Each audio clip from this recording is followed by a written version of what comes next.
गेरेमसा नार्जारिया माबोरै थैखो? गेरेमसा नार्जारिखौ सोरबा बुथारदों नामा? दा बेनि सायाव बुथारनाय सन्देह खालामदों आरो दा बेनि सायाव नायबिजिरगासिनो दङ। गोबां दुखुनांथाव जाथाय सोमजिगासिनो दङ।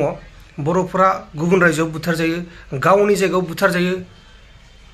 दा बेफोर जेंनाया जागासिनो दङ। आरोहाय दंफां लायनो थांबाबो आथिं बुफाय जायो। बेबायदि थासारि सोमजिगासिनो दङ। सोरबा गावथारजायो।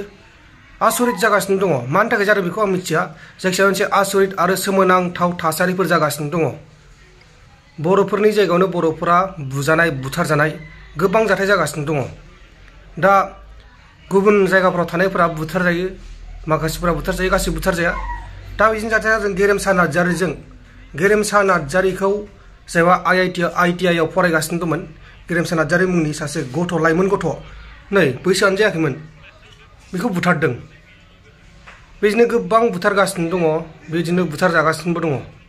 दा माखासे बाथ्रा बुंदों न'खरनि मानसिफोरा, बेखौ खोनासंबा नोंथांमोना बुजिगोन। नाथाय आङो जोबोद दुखु मोनदों आरो साननायाव गोलैदों। मानो थाखाय गले गले जागासिनो दं जोंनि बर'फोरनि गेजेराव। बिनि मैयानि दाखालि बावैसो बिहाराव सासे बुथारजानाय बे निउस फैदोंमोन आरो बिनि अखानायैनो बे निउसआ मैया मोनायाव फैदों।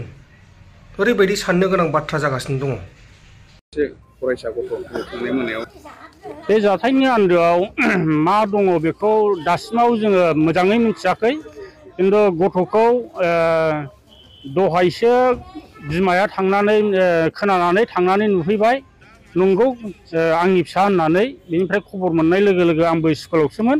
स्कुलनिफ्राय आंबो फटकरि फैनाय जाहैबाय सुथि लानानै।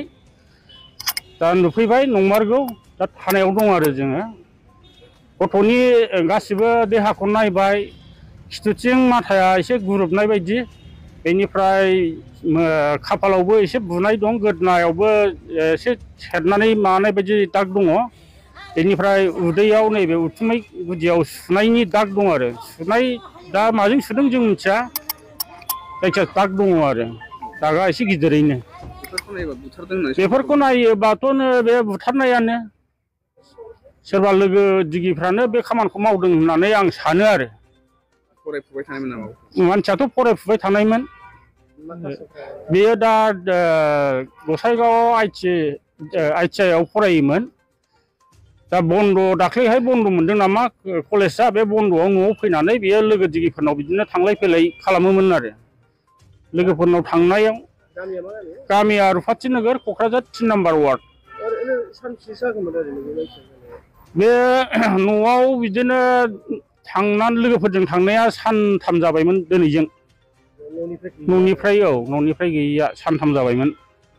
न'खरनि मानसिफ्रा बे सानथामनि गेजेराव रायज्लायनाय जायाखैमोन नामा? न'खरनि मानसिफ्रा सानथामनि गेजेरावथ' नङा, मैयानिफ्राय एसे नागिरलायनाय जादों होननानै आं खोनादों। अब्लाबो जोङो बांद्राय माबानो मोनाखैमोन। ओमफ्राय नै दिनैहाय मानसिखौ गोथै देहाखौ मोननायखौ जों मिथिनो मोनबाय बा नुबायबो आरो। क'क्राझार थानायाव लाबोबाय।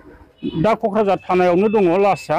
गोथै बे गेरेमसानि गोथै सहआ दा क'क्राझार थानायावनो दङ आरो। नोंथांमोना बुथारदों सन्देह खालामदों, बिनि सायाव FIR होनाय जाबाय नामा? आरो माबायदि न्याय लुगैयो? बुथारनायाथ' सन्देहल' नङा, माने बुथारदोंखौनो जों होनखागोन। दा बिनि सायाव जोङो माने उसित माने तदन्तखौ लुबैयो आरो, तदन्त खालामजानो लुबैयो। आरो जों बे तदन्तखौ नांखागोनबो। बिमा-बिफानि नामा मा नाम? बिमानि नामा शकुन्तला नार्जारि, ओमफ्राय बिफानि नामा जगदीश नार्जारि।